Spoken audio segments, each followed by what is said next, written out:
Good morning प्यारे बच्चों, आप सब ठीक हैं? सब बच्चे घर में रहकर पढ़ाई कर रहे हैं। जो स्कूल के द्वारा आपको वीडियो अपलोड करके भेज जा रहा है, आप उसको देख करके पढ़ना है, कॉपी में करना है। और यदि आपको कहाँ समस्या आ रही है तो आप पूछ सकते हैं। आज हम पढ़ा रहे हैं क्लास 10th में। सब्जेक्ट है संस्कृत। क्या है? संस्कृत। चैप्टर है सेकंड। कौन सा है? सेकंड। चैप्टर का नाम क्या है? संघे शक्ति। संगठन में शक्ति, संगठन में ही शक्ति है, यानी एकता में शक्ति। हमें कोई भी कार्य हम करते हैं तो एक रह करके सारे मिलजुल कर करेंगे तो कार्य सफल होगा, या कार्य की हमें सिद्धि या फल की प्राप्ति होगी। इसलिए हमें एक रह करके कार्य को करना है।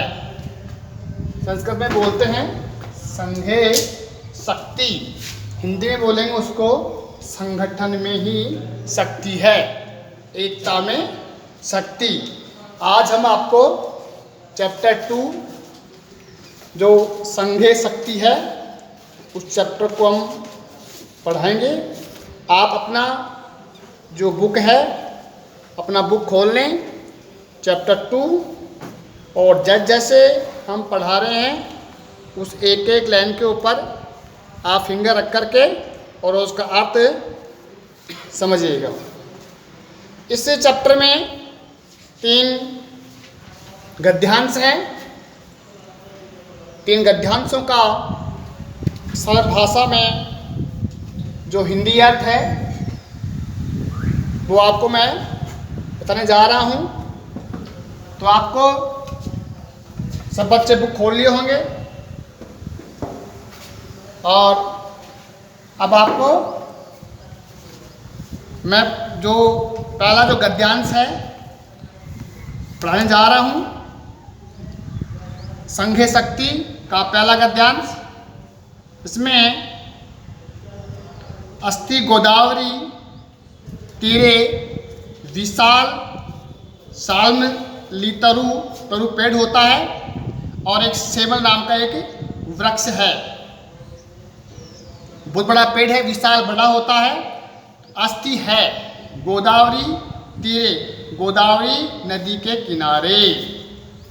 सेमल का एक बहुत बड़ा पेड़ है। तरु क्या होता है? पेड़। नाना थिक देशाद आगत्य रात्रौ पक्षिणों तत्र निवसन्ति। नानादि विभिन्न प्रकार के, जो अलग अलग प्रकार के जो रात्रि में जो पक्षी वहाँ आकर के रहते हैं, वहाँ निवास करते हैं, उस पेड़ पर रहते हैं। अथ कदाचित असन्नायाम रात्रौ अस्ताचल चूड़ावलंबिनी भगवती कुमुदी नायिके चंद्रमसी लघुपत्नक नामा वायस्य प्रबुद्ध कृतांत तम इव द्वितीयम आयंतम व्याधम अपश्यत। देखिए, अपश्यत होता है देखा, और व्याधम क्या होता है? शिकारी। वायस्य, वायस्य क्या होता है? वायस्य है, यानी जो कौवा है, यानी जो रात्रि का समय होता है, और रात्रि बीत गई होती है, रात्रि का सुबह का समय होता है। समाप्त होने पर देवी कुमुदनी के स्वामी चंद्रमा के अस्ताचल की चोटी पर, यानी बुद्धने के स्वामी कौन है? चंद्रमा। वो अस्ताचल चोटी पर विश्राम किया था।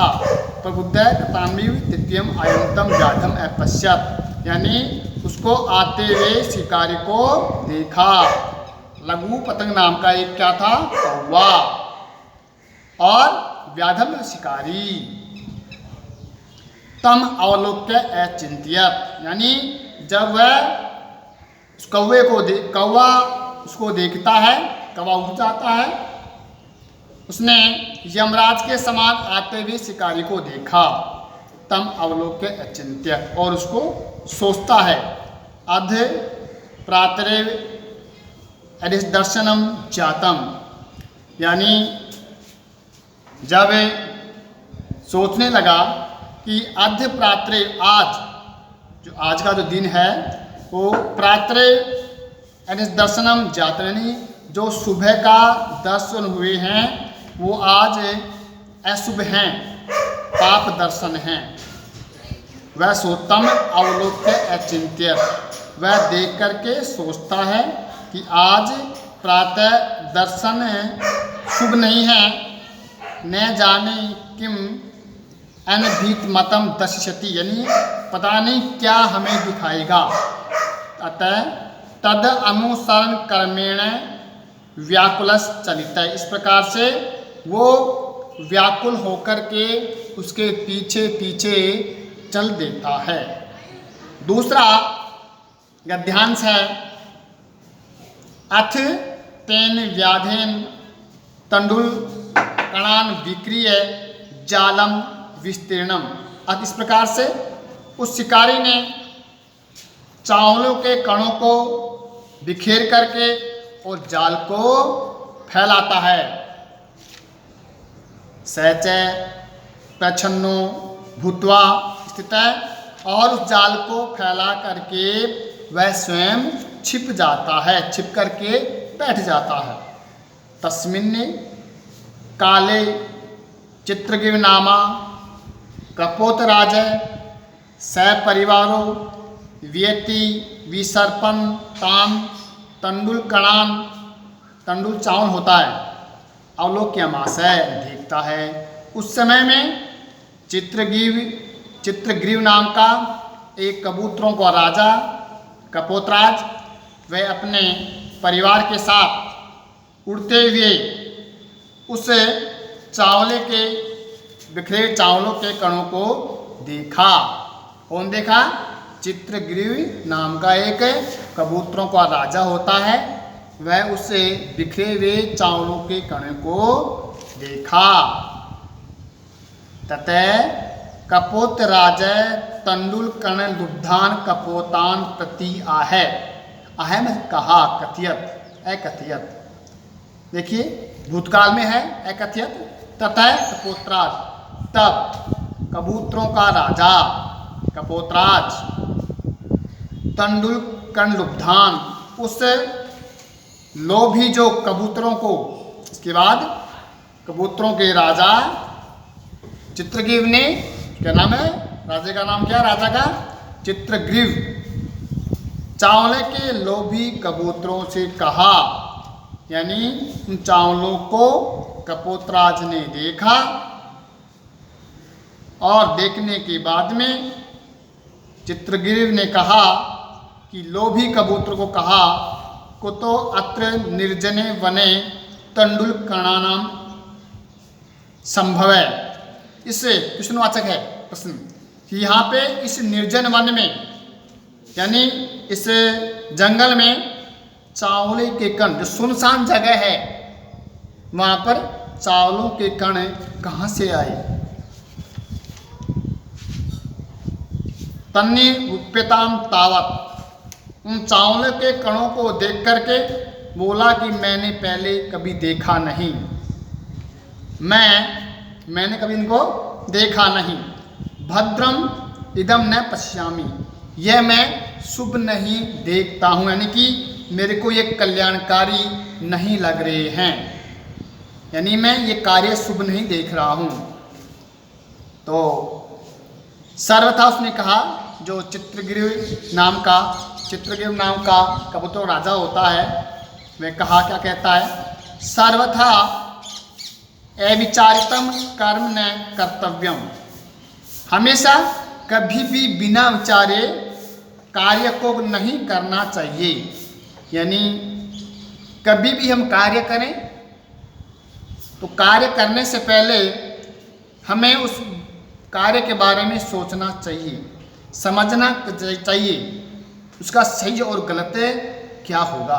तो वो कह रहा है, कबूतरों का राजा चित्रगिर कहा कि कभी भी बिना विचारे कार्य को नहीं करना चाहिए, काम को नहीं करना चाहिए। एतद वचनम श्रुत्वा, यह वचन सुनकर के कश्चित कोई कपोतः सदर्पम आहै। यानी एक यह बात सुनकर के एक अहंकार युक्त कबूतर बोला, उन्होंने कहा कि बिना विचारे कार्य को नहीं करना चाहिए। तो ये सुनकर के एक कबूतर अहंकार युक्त बोला, घमंडी से बोला, कथियत कहा, ईशी घृणी त्वा संतुष्ट क्रोधनो नित्य संकित पर भाग्योपजीवी च सड़ेते दुखे भागिने। सड़ेते 6 प्रकार के, षड्विश 6 जो कहता है। उसने कहा, क्या कहा उसने, कि कोई भी कार्य है वो सोच समझ के करना चाहिए, बिना विचारे नहीं करना चाहिए।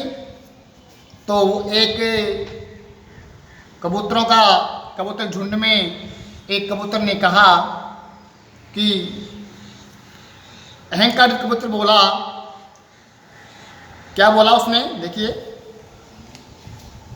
ईर्षा करने वाला,